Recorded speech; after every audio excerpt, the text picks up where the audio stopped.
Analysis, opinion, baseball, as it has expanded over the years, has become a more regionalized sport. It's where the local TV ratings are, it's where the marketing for this sport takes place. So while they have two teams like the Boston Red Sox and Los Angeles Dodgers have interest beyond their borders, some fans still in places like Kansas City and Atlanta and Washington still search for a hook to reel themselves into the drama of the Fall Classic. Typically, it's a former player on their team now on the roster of one of the World Series clubs.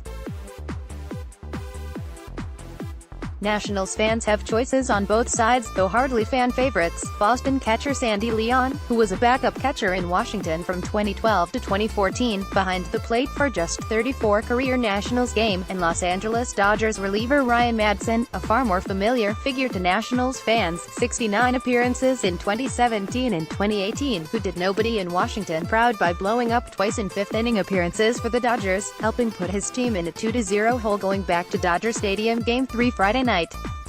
There are far stronger, though, if forgotten, connections between both teams that should interest Nationals fans that go to the very existence of the franchise.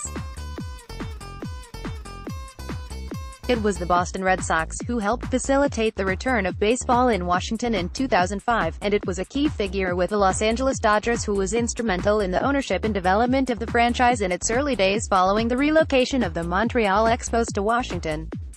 In 2002, the Boston Red Sox were up for sale, as per the terms of the late owner of the franchise, Jean Yawkey, and the foundation named for her, the wife of former Boston owner Tom Yawkey. It was a coveted franchise, one of the most iconic in sports, and it came with historic Fenway Park and NESN, the New England Sports Network. There were no shortage of bidders, including Cablevision's Charles Dolan and Boston developer Frank McCourt. But Commissioner Bud Selig put together a particular group in mind, already well-connected in baseball, led by former Baltimore Orioles owner and president Larry Lucchina, Florida Marlins owner John Henry and former San Diego Padres owner Tom Werner. This was the group that the Yawkey Foundation made the deal with to sell the franchise, ballpark and network, even though their reported $660 million winning bid fell short of several other bidders, including Dolan's reported $755 million offer. What made this deal historic, and what led to baseball in Washington, was essentially the three-franchise swap that Selig engineered, an unprecedented transaction. In order for Henry to be part of the Boston ownership group, he had to sell the Marlins. Baseball arranged for him to sell the Marlins to controversial Expos owner Jeffrey Loria for $158 million, who, in turn, sold the Expos for $120 million to Major League Baseball, which took over ownership of the franchise starting in the 2002 season. That three-way franchise deal set the stage for baseball to decide 3 years later to relocate the Expos to Washington, and then, to sell the franchise for a fixed price of $465 million. And now we get to the Los Angeles Dodgers, and their team president and co-owner, Stan Kasten.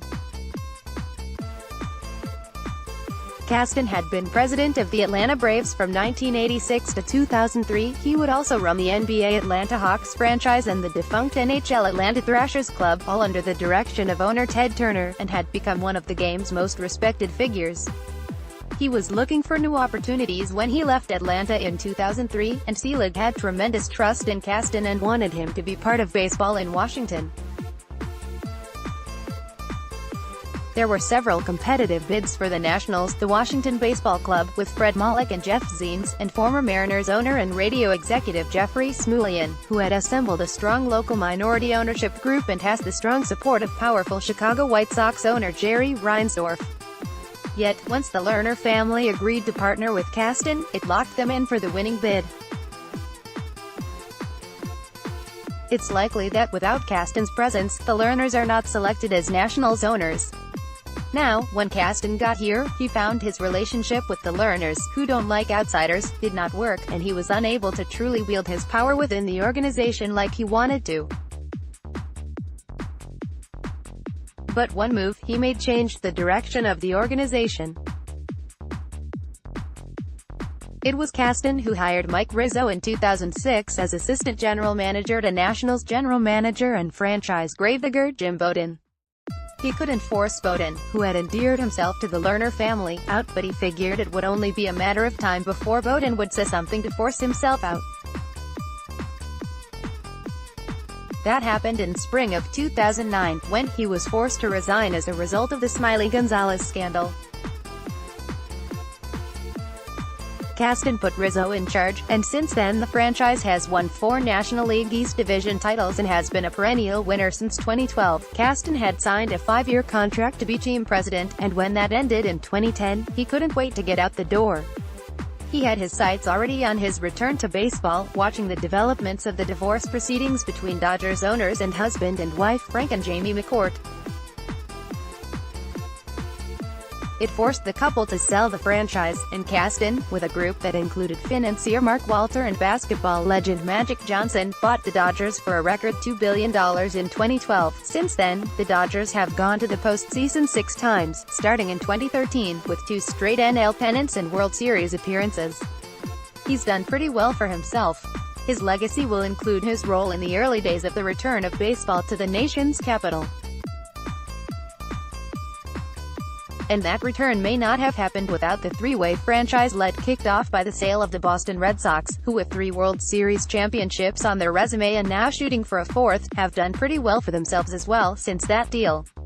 You can hear Tom Loverro on 106.7 The Fan Wednesday afternoons and Saturday mornings, and also on the Kevin Sheehan Show podcast every Tuesday and Thursday. The Washington Times welcomes your comments on Spot.im, our third-party provider.